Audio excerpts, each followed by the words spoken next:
พวกเฮาคิดพิจารณาดีแล้วเห็นโทษเห็นโทษของความอยากได้กับความอยากเป็นในความอยากได้และอยากเป็นบ่แม่นเฉพาะตัวเองเด้เออแต่ว่าก็ออกจากตัวเองแหละความอยากได้และอยากเป็นแม้กระทั่งลูกเต้าเล้าหลานก็อยากให้ได้อยากให้เขาเป็นคือกันแล้วก็ญาติพี่น้องออกห่างไกลไปเลยก็อยากให้ได้อยากให้เป็นคือกันในความอยากได้อยากเป็นโดยตัวเฮาเองบัดนี้โดยประสบการณ์เฮาเองพยายามดิ้นรนแสวงหาเฮ็ดเบิดทุกอย่างขอให้ได้ขอให้เป็นจะเป็นจังซี่แต่เฮาบ่ได้รู้วิธีกำเนิดการเกิดของหมู่สัตว์ทั้งหลายคือตัวเฮาเองเฮาบ่รู้เด้ตอนที่เฮาคิดนึกปรุงแต่งไปเฮ็ดจังซั่นน่าดีกว่าเฮ็ดจังซี่น่าดีกว่าเนี่ยคิดนึกไปเกิดอารมณ์ความรู้สึกขึ้นมาพอใจมั่งบ่พอใจมั่งบางทีก็ไปขัดข้องค่ากับบุคคลอีกผู้หนึ่งที่เขาบ่เห็นด้วยกับตนมั่งเนี่ยอารมณ์โกรธมั่งเกลียดมั่งอาฆาตมั่งเฮาบ่รู้ตรงนี้แต่ว่าถ้าเฮาตายตอนนั้นพับลงปุ๊บเฮาสิไปนรกเลยเนี่ยบ่รู้นี่คือความบ่รู้ของคนของเฮาแต่ละคนหรือเฮาถึงฤดูการทำหน้าไถหน้าหว่านกาลูกกานั่นนี่แล้วคิดนึกปรุงแต่งไปในสิอัดคันหน้าตัวนี้สิเสริมตัวนี้เฮ็ดแบบนี้หนูเจาะคันหน้าให้น้ำหัวมั่งอันนี้มั่งหาอยู่หากินเก็บหอยเก็บปูเก็บนั่นเก็บนี่ไปมั่งดีใจมั่งบ่ดีใจมั่งพอใจมั่งบ่พอใจมั่งนี่แหละความเกิดของหมู่สัตว์ตอนที่เฮาคิดพอใจกับบ่พอใจนี่ดิแหละนะครับต่อมากับพวกมีลูกแล้วก็ตั้งอนาคตวาดความหวังไว้กับลูกว่าอยากให้ลูกให้เต้าเล่าหลานให้เขาได้เรียนหนังสือสูงๆบ่ต้องให้มาทุกข์คือกูก็ว่าเด้มีเบิดเด้อยากให้มันไปเป็นครูเป็นเจ้าเป็นนายทหารตำรวจนี่คิดนึกปรุงแต่งไปนี่แหละเอิ้นว่าความจากใดได้อยากเป็นบ่ฮู้ได้ว่าเฮากำลังสร้างภพนี่สร้างไว้ขณะที่เฮาคิดและเกิดความรู้สึกนี่เด้บ่ทันตายเด้ภพนี่เด้อ คิดนึกไปเกิดความรู้สึกพอใจมั่งเนี่ยถ้าว่าผู้นั้นผู้นี้แค่เด็กน้อยลูกหลานเจ้าของเองเรียนหนังสือได้เกรดดีเนาะดีใจเก่งแล้วจังซั่นจังซี่เด้ผู้ภูมิใจเกิดได้หนูจักบ่พบเกิดแบบนั้นเด้บัดนี้ลูกเต้าเราหลานเจ้าของเองบ่ไปโรงเรียนหรือเรียนบ่เก่งหรือนั่นนี่สิไปในทางที่อยากตำหนิบ่พอใจได้บัดนี้เนี่ยพบเกิดปุ๊บปั๊บคนบ่รู้จักตัวเองเลยเอาความเกิดของภพต่างๆมันเป็นแบบนี้ภพคืออารมณ์ความรู้สึกในความพอใจและบ่พอใจเออคือการอยากได้บัดนี้พวกไปหากบหาเขียดหาปูหาปลากลางคืนมากก็หาใส่เบ็ดหาใส่เบ็ดหาไต่ปลาซุ่มซักปลาไปเออบางที่ไปมีปลาตัวหนึ่งหรือว่าเป็นปลาช่อนใหญ่ปลาคอใหญ่ซักหลุยเอาซ่อมซักปึ๊บบ่ถือเสียใจเด้บ่พอใจศูนย์ฟาดประวะก็มีเด้นี่วิธีการเกิดของสัตว์เด้อพอดีจะตายตอนนั้นเด้หรืออารมณ์ค้างตอนนั้นเด้หลายอย่างที่พวกเฮาคาดบ่ถึงคาดบ่ถึงว่าความเกิดของเจ้าของเป็นจังไดและบางครั้งอย่างก็หากบหาเขียดได้ปูเอาปูได้ปลาเอาปลาได้หอยเอาหอยเอ่อหลายอย่างที่พวกเฮาไปหาบ่ได้บางทีก็ลักเอาก็มีเด้เนี่ยมันเป็นไปจังซี่แหละความเกิดของคนเฮาเกิดบางที่อันนี้ไปเห็นเขางามกว่าก็อิจฉาเขาเด้นี่ความรู้สึกนั่นพบเกิดอิจฉาเขาแบบนั้นแบบนี้หรือบางทีก็ไปใส่ร้ายป้ายสีเขาว่าเขารักนั่นรักนี่มันค่านั่นขายนี่แนวบ่ดีมาปรับปรุงบำรุงหน้ามันหรือได้ซื้อรถซื้อเรือเฮ็ดเฮือนเฮ็ดหยังหลายๆอย่างที่เจ้าของเฮ็ดบ่ได้อิจฉานี่พบเกิดเด้อหมุนอยู่จั่งซี้นี่แหละจังว่าผู้ใดหันเข้ามาเห็นความรู้สึกตัวนี้ในความพอใจก็แล้วก็เทียบเบิ่งความเป็นจริงของเจ้าของเองชีวิตจริงประสบการณ์จริงความรู้สึกจริงๆของตัวเองนะแม้กระทั่งว่าเด็กน้อยลูกเต้าเล้าหลานตัวเองตีกันก็ไปผิดกันกับเด็กน้อยอีกเด้บ่ว่าแต่ผิดกับเด็กน้อยเด้อศูนย์ให้เด็กน้อยนั่นแล้วเออได้ลงมือไปตบหัวเขาปั้วไปแล้วหรือสุกเขาล้มไปแล้ว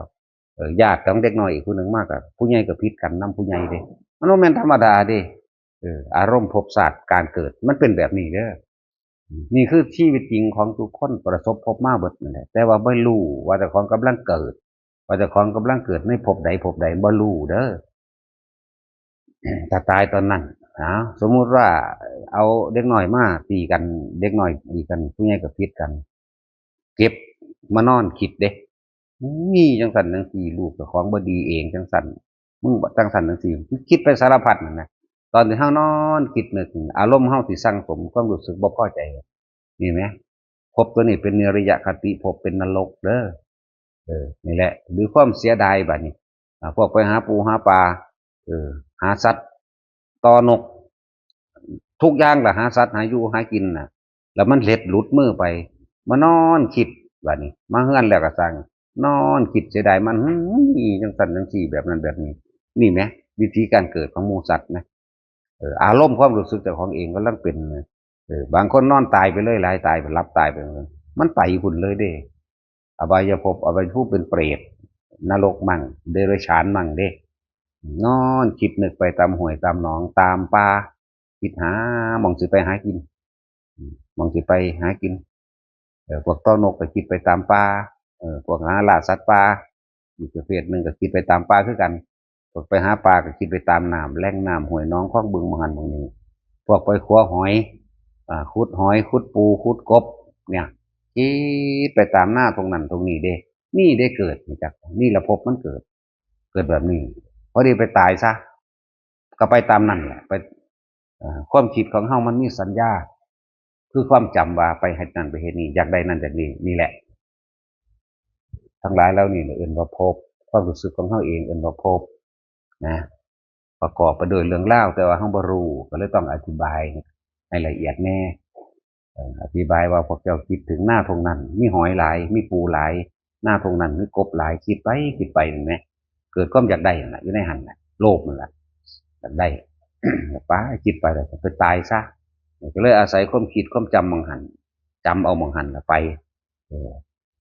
มันมีที่ตั้งเรื่องว่ามีมองเกาะมีมองคิดถึงภาพตายแล้วไปหันก่อน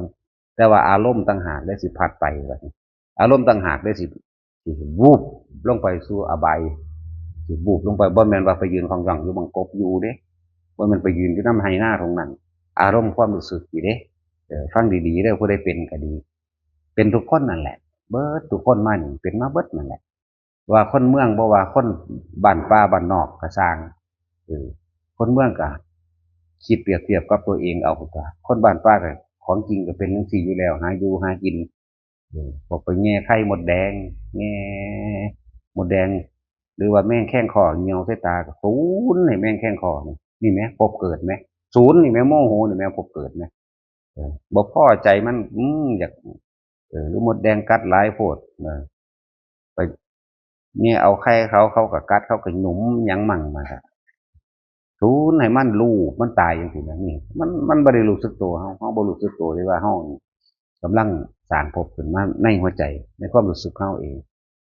ตายในขณะนั้นเนี่ยบางคนไปหาเก็บเห็ดอย่างสิตายในตอนเก็บเห็ดก็มีถืองูกัดตายก็มีบางคนก็ลดลงตายก็มีหัวใจวายตายก็มีนี่สำคัญที่สุดคือความคิดสุดท้ายอารมณ์ความรู้สึกสุดท้ายเด้อนั่นแหละถ้าเขาหูโทษเนี่ยเขาหูโทษของมันคือน้อมเขามาหาตัวเองว่าตัวเองเป็นแบบนั้นอีหลีนะเป็นแบบนั้นแต่ตายแล้วเป็นแบบนั้นจังซี่แต่เขาเชื่อมันแล้วเนี่ยคำว่าเขาจะยุดภพดับศาสตร์ได้ยังไงยุดภพยุดศาสตร์ยังไงคำว่าสัญญาเวทยิตะนิโรธแต่ว่าเขานำบ่เขาบ่ไปนำความอยากได้และอยากเป็นที่เขาคิดเอาไว้เอื่นว่าสัญญาอยากได้และอยากเป็นเมื่อคิดปรุงแต่งต่อให้มันเป็นแบบนั้นมันเป็นแบบนี้อารมณ์ความรู้สึกเกิดบ่ได้เวทนาเกิดบ่ได้มันก็ดับล่ะนี่ดับภพแล้วเด้ว่าสัญญาเวทิตันิโรธนี่คือการบ่นำเรื่องเก่าๆมาคิดปรุงแต่งต่ออยากให้มันเป็นแบบนั้นได้แบบนี้เด้อย่างง่ายๆนึงเด้เออก็มันก็เลยดับอารมณ์ความรู้สึกในความเย็นเลื่อนว่าดับเย็นมั่งนิพพานชั่วขณะก็ยังดีจากว่าล่ะแม้มือหนึ่งเอาหน้าที่1-2 นาทีก็ยังดีดีก็สีบรรลุตัวเลยนั่นคือมีแต่อยากได้กับอยากได้ไป คิดนึกไว้ตื่นแต่เช้าลุกแต่ดึกเฝ้าไปค้นไปหานั่นนี่มีแต่อยากได้กับอยากเป็นมันธรรมดาเลยบ่แม่นแต่ว่าแต่ของอยากได้อย่างเดียวอยากเป็นอย่างเดียวผู้อื่นก็อยากให้ได้ผู้อื่นก็อยากให้เป็นคือกันคิดนึกปรุงไปสารพัดนั่นแหละได้อยากเข้าใจคำว่าสัญญาเวทยิตะนิโรธก็คืออย่าไปนำเรื่องเก่าๆมาคิดเท่านี้ทั้งที่เฮาย่างอยู่นี่แหละเออเป็นการตอบคลายปัญหาในคำถามไปในตัวเด้อสำหรับผู้ถามอยากให้อธิบายเรื่องสัญญาเวทิยิตานิโรธสมาบัตินะอย่าพึ่งว่าสมาบัติเถอะเอาแค่ว่าดับสัญญาได้คือความบ่คิดนึกปรุงแต่งต่อในเรื่องเก่าๆเนี่ยเรื่องเก่าๆจะไปคิดจะไปนึกปรุงแต่งต่อขึ้นมาเถอะมันก็บ่มีเวทนาคือความรู้สึกในความพอใจแล้วบ่พอใจเกิดบ่ได้พบมันก็ดับเลื่อนนิโรธสัญญาเวทิจิตะนิโรธเป็นแบบนี้ส่วนคำว่าสัญญาเวทิจิตะนิโรธสมาบัติหมายถึงพระอรหันต์เพิ่นเข้าฌานเพิ่นพ้นแล้วเพิ่นเข้าฌานธรรมดาเนี่ยเพิ่นอธิษฐานไว้ว่าสิเข้าจักมื้อเท่านั้นเอง5 มื้อ3 มื้อ7 มื้อก็แล้วแต่เพิ่นเรียกว่าสัญญาเวทิจิตะนิโรธสมาบัติมีเหตุให้เพิ่นเข้า1ร่างกายป่วยอาจสิเยียวยารักษาร่างกายไว้มั่งเพื่อใช้งานก็เข้าไปปรับความสมดุลแห่งร่างกายเจ็บปวดป่วยหรืออันใดอันหนึ่ง2เพื่อสงเคราะห์เพื่อเข้าฌานธรรมดาเนี่ยแหละเข้าฌานธรรมดาเนี่ยแหละเรื่องว่าสัญญาเวทิจะนิโรธสัมมาบัติฉะนั้นถ้าว่าต้องพระอรหันต์เท่านั้นบ่หรือว่าต้องเข้าฌานสมาบัติเท่านั้นจังตอนเข้าไปในฌานสมาบัตินั่นบ่จังสิเอิ้นว่าพระอรหันต์ตอนอยู่ธรรมดาอรหันต์บ่ได้บ่นั่นแหละจังว่าจะพากันหลงไหลในทรัพย์สามันหลายจะยกทรัพย์สูงซึ่งเข้าใจว่าทรัพย์สูงมันบ่สูงมันธรรมดานี่แหละบ่มีอีหยังสูงมีอีหยังต่ำดอกมันก็แค่นั้นน่ะภาษาของเขาทำนั่นนะจะยกจะอวดจะอ้างหลายว่าเจ้าของรู้ตัวเองเป็นหรือยังโดยเฉพาะคนธรรมดาอย่ามาคุยถอเรื่องว่าสิเขาสัญญาเวทิตานิโรธสมาบัตินั่นนะมันเขาว่าได้ดอกนะตัวเองว่าท่านได้อรหันต์จักว่าล่ะฉะนั้นบ่แม่นว่าเพิ่นสิได้ทุกองค์ดอกพระอรหันต์ก็ดีแต่ของยังใส่เสื้อผ้ายังกดนั่นยังอยู่น้ำลูกน้ำผัวน้ำเมียยังจะไปเข้าจังไดสำนึกสำเนียกของตัวเองเอาตามเขาเป็นจริงอย่าไปเอาความจำมาขยายอธิบายขยายความขยายอธิบายได้ก็บ่ถูกเพราะแต่ของบ่เป็นแต่ของเฮ็ดบ่ถึงแต่ของบ่เข้าถึงหม้องหันก็เลยว่าว่างไว้ซะเฮาแค่เอาสัญญาเวทิตานิโรธธรรมดานี่แหละเพิ่นย่างเพิ่นหัวเพิ่นเว้าเพิ่นกินข้าวเพิ่นร้อนเพิ่นหนาวเพิ่นไข้เพิ่นป่วยอยู่นี่เพิ่นก็สัญญาเวทิตานิโรธเบิดนั่นแหละเพราะว่าเพิ่นบ่มีความอยากได้เลยอยากเป็นหยังอีกมันว่างลงแล้วในสัญญามันว่างลงแล้วในความจำว่าจำได้หมายรู้ว่าตัวเองอยากเป็นนั่นอยากได้นี้มันว่างลงแล้วมันบ่คิดบ่นึกบ่ปรุงบ่แต่งต่อแล้วมันนิโรธแล้วมันนิโรธะดับแล้วมันไม่มีความยินดีพอใจในรูปรสกลิ่นเสียงสัมผัสอารมณ์เกิดขึ้นไม่ได้นั่นแหละเวทนาคืออารมณ์เกิดขึ้นไม่ได้คือเอิ้นว่าสัญญาเวทิตานิโรธธรรมดานี่แหละย่างอยู่เพิ่นก็เป็นดอกอรหันต์ผู้เพิ่นเป็นแล้วนั่นน่ะจนเพิ่นสิเข้าฌานก็เข้าธรรมดานี่แหละบ่ได้วิเศษวิโสอีหยังดอกตายบ่แล้วล่ะในตำราที่เฮาอ่านมาก็ดีนี่สำนึกสำเนียกเบิ่งนี่แหมอย่าพากันคิดนึกปรุงแต่งสร้างภพสร้างชาติโดยการคิดเอาแล้วเกิดความรู้สึกเวลาไปถกไปเถียงไปคุยกันศูนย์ใส่กันนั่นนี่แหมตายเบิดแล้วเด้ผู้อยู่ในตำรานี่เฮากำลังเว้าถึงเรื่องของคนตายเด้จักบ่ล่ะ นั่นแหละจังว่าอย่าดีดดินไปจังซั่นเบิ่งความรู้สึกตัวเองนี่นะนี่เฮาเบิ่งจิตในจิตจากจิตสู่จิตของเฮาเองเฝ้าสังเกตความคิดของเฮาเองโลดเพราะทุกสิ่งทุกอย่างในโลกนี่เกิดขึ้นจากจิตเฮาเองจากความคิดของเฮาเองคิดนึกปรุงแต่งแสวงหาในความอยากได้อยากเป็นตามที่ได้ยินได้ฟังตามที่รู้ตามที่เห็นตามที่จะได้ตามที่จะเป็นนั่นแหละว่าสัญญาแล้วก็แสวงหาให้ได้มาจากความคิดนึกซะก่อนแล้วก็ปากเว้าแน่กายทำแน่ในระหว่างที่เว้าที่ทำอยู่น่ะมันต้องออกจากความรู้สึกในความอยากได้อยากเป็นฉะนั้นจังว่าบ่ได้ยากดอกบ่ได้อยากเป็นอรหันต์นั่นรู้ให้มันทันความจำของเจ้าของเองว่าเฮาเคยอยากได้หยังเฮาเคยอยากเป็นหยังแต่เฮาบ่อยากได้หยังบ่อยากเป็นหยังแล้วนี่แหม เพราะว่าเฮาเห็นโทษแล้วแหมเฮาก็บ่จำเป็นต้องไปคิดนึกเรื่องใดอีกแค่เฝ้าเบิ่งลมหายใจเจ้าของเท่านั้นอยู่กับลมเข้าอยู่กับลมออกเดี๋ยวก็ขึ้นอาการปิติมั่งก็ให้รู้สึกตัวอยู่แค่นี้นึงเด้แหละมันบ่แม่นแนวยากเด้เขาช่างก็ไผสิเข้าบ่เข้าก็สร้างตัวเออแต่ว่าขอให้เฮานั่นบ่มีความรู้สึกในความอยากได้อยากเป็นอีกแล้วหาอารมณ์ความรู้สึกใดๆในความพอใจและบ่พอใจเกิดบ่ได้ละราคะตัวเดียวคือบ่คิดบ่นึกปรุงแต่งต่อทันความรู้สึกในความพอใจและบ่พอใจเกิดบ่ได้เด้เนี่ยอันเนื่องจากรูปเนี่ยเอิ้นว่าราคะราคะคือความยินดีพอใจภาษาบาลีว่าราคะความยินดีพอใจในรูปลักษณะท่าทางของบุคคลสัตว์สิ่งของเอออารูปราคะคืออารมณ์ที่พวกเฮาอยากให้มันเป็นแบบนั้นอยากให้มันได้แบบนี้นั่นเองเพราะว่าทุกอย่างมันเนื่องจากรูปคือละกายเฮานี่ก็บ่จังนั่นแหละเฮาก็เห็นแล้วแหละว่ามันบ่เป็นไปตามอำนาจบังคับมันบ่เป็นของเฮาอยู่แล้วล่ะจังมันก็ตายนี่แหมเวทนาสัญญาสังขารวิญญาณคือใจเฮาเองแหละที่มันยังเข้าไปอยากเป็นนั่นอยากได้นี่ยังปรุงแต่งต่ออยู่นี่เกิดความรู้สึกอยู่นี่เฮ็ดจังได๋มันสิเบิดความรู้สึกในความพอใจและบ่พอใจได้ความรู้สึกทางกายมีเป็นธรรมดาเด้อเจ็บไข้ปวดป่วยร้อนหนาวคือกันเบิดสิอรหันต์บ่อรหันต์มีค่าในร่างกายมีเสมอกันเจ็บไข้ปวดป่วยเสมอกันตายเน่าเผาถิ่มคือกันนั่นแหละอย่าไปอันนั้นกับมันเพราะทุกอย่างเกิดจากจิตคือใจคือความคิดของเฮานี่เองความคิดย่อมปรุงแต่งไปสร้างภพสร้างชาติไปเรื่อยๆแต่ว่าเฮาบ่รู้ว่าเฮาสร้างนี่แหละถึงว่าฝึกอยู่กับตัวเองมันได้แค่รู้สึกตัวพร้อมในทุกขณะอยู่ในตัวเองคำว่ารู้สึกตัวนี่แหมรู้สึกว่าอยู่กับลมได้รู้สึกว่าอยู่กับอุณหภูมิหรืออาการปิติของตัวเองได้รู้สึกว่าตัวเองกำลังเฮ็ดหยังได้นี่แหมแต่ความคิดความนึกบ่ไปทางใหม่นี่แหมอยู่แค่นี้นึงเด้บ่ได้มีอีหยังมากนั่นแหละบ่ต้องไปสรรหามันดอกอันแนวจังซั่นว่าอยากได้แบบนั้นอยากเป็นแบบนี้มันบ่เป็นหยังดอกคือพุ่นเป็นมาแล้วที่เฮาอ่านมาพะนั้นอรหันต์ผู้นี้อรหันต์ตายเบิดล่ะเนี่ยนี่สำนึกสำเนียกลงตรงหม้องนี้แหน่นี่แหละเฮาหมายเอาบ่เกิดอีกเลยนะคือเฝ้าระวังความคิดเจ้าของนะมีสติกำกับความคิดเจ้าของกะจิตในจิตกะจิตสู่จิตก็คือความคิดเฝ้าความคิดหรือว่ามีสติระวังความคิดอย่าให้มันคิดไปหาบุคคลสัตว์สิ่งของถ้าคิดหาบุคคลสัตว์สิ่งของแล้วอารมณ์ความรู้สึกพอใจบ่พอใจเกิดแน่เมื่ออารมณ์ความรู้สึกพอใจบ่พอใจเกิดนั่นแหละภพมันเกิดนั่นแหละถ้าตายไปในอารมณ์ค้างหม้องใดนั่นน่ะที่สุดท้ายหรืออารมณ์ค้างหม้องใดนั่นน่ะก็ไปเกิดตามนั้นนั่นแหละจึงว่าอารมณ์มีความอยากได้ตายไปก็เป็นเปรตโลดเว้าโดยปานกลางซะก่อนอารมณ์ความโมโหอยากได้แล้วบ่ได้แล้วโมโหได้บัดนี้จากเปรตแล้วลงนรกเลยได้บัดนี้โมโหสูญขึ้นปึ้งๆใส่เขานี่เออนั่นแหละนรกเลยลุ่มหลงน้ำทรัพย์สมบัติสลิงข้านต่างๆนานาสารพัดเนี่ยเดรัจฉานเป็นจังซั่นนะเอออันนี้อารมณ์ดีเออ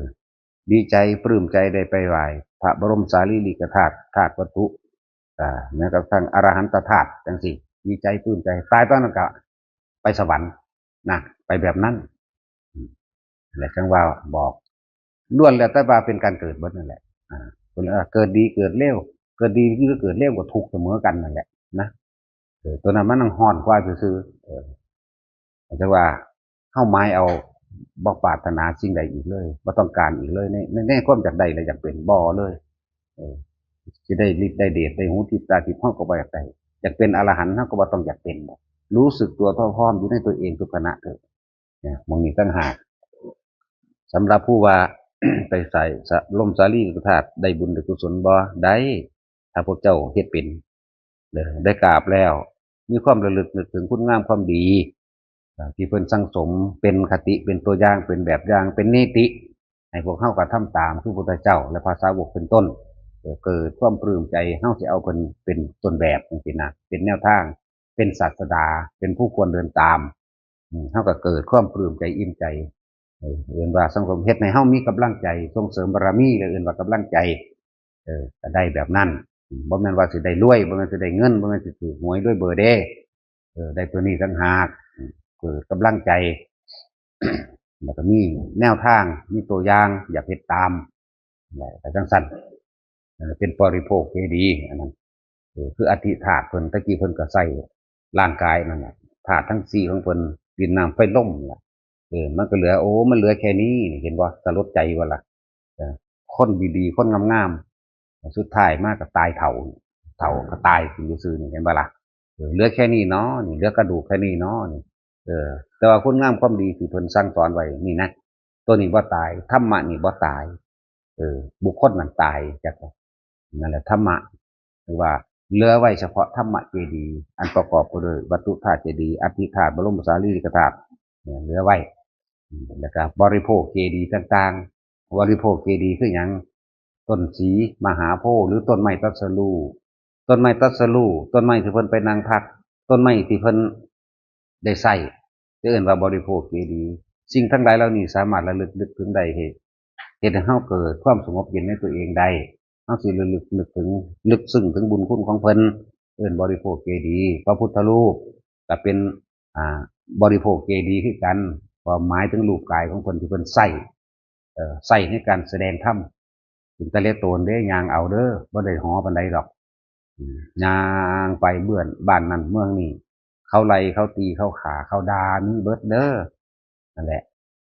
เหลือแค่นี้เนาะนี่เห็นบ่น้อยๆทอไปก่อยแต่ละอันนี่แหละว่านี่คือบริโภคเจดีย์อย่างหนึ่งแต่ผู้ใดที่สั่งเจดีย์หรือพระพุทธรูปเรียกว่าอุเทสิกะเจดีย์อุเทสิกะเจดีย์ธรรมจังว่าเขาสั่งอุทิศหรือว่าเพื่อถวายบูชาคุณของเพิ่นเองจริงๆมันหลายอย่างโพดดอกถ้าว่าบริโภคเจดีย์ต้นว่าก็เป็นเพิ่นก็เคยนั่งต้นไม้ได้กระสร้างที่เพิ่นไปนั่งเศร้าห่มมันเรียกว่าบริโภคเจดีย์เบิดคือบาทคือไม้สีแขวสีฟันจังซี่เนี่ยมันสีแขวมันสีฟันพวกบาทพวกเกิบพวกผ้านี่เอิ้นบริโภคเจดีย์เบิดประโคตเอวนี่นั่นเบิดนั่นแหละไม่จิ้มแขวนั่นเบิดทั้งหลายเหล่านี้สามารถระลึกนึกถึงได้เฮ็ดให้เฮาเกิดกำลังใจได้เอิ้นว่าเกิดความฮึกเหิมเกิดศรัทธาที่กล้าขึ้นมามีความมั่นใจขึ้นมาสำหรับผู้ถามว่าได้บุญบ่บุญคือความสงบเย็นเท้านึกถึงตรงที่มันสงบได้มันก็เป็นของมันเองนึกถึงเด้บ่แม่นว่าไปได้แบบลักษณะว่าสิถูกหวยรวยเบอร์เด้คนส่วนมากมันถามเอาแบบนี้เดี๋ยวนี้เฮาคันหมายเอาความสงบเย็นใจไม่กังวลไม่เร่าร้อนเกิดกำลังแรงใจ